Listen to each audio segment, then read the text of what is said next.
Hello friends! How many brothers and sisters you have? Write in the comment below. Today we are going to learn something new. Hi, I'm Kiani. Today we are going to learn about family. I'll show you my family. I stay with my mother, father, brother, grandfather and grandmother. My father, I call him Daddy and sometimes Papa. My mother, I call her Ma or Mummy. I love her very much. My brother, I fight as well as play with him. He's naughty as well as charming. He do lots of mischief and clever things.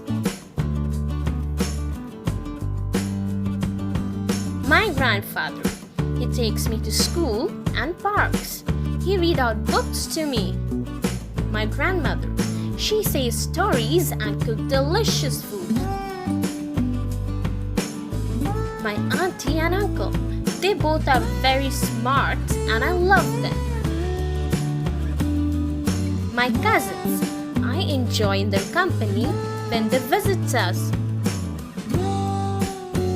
This is my happy big family. I love you all. Thank you.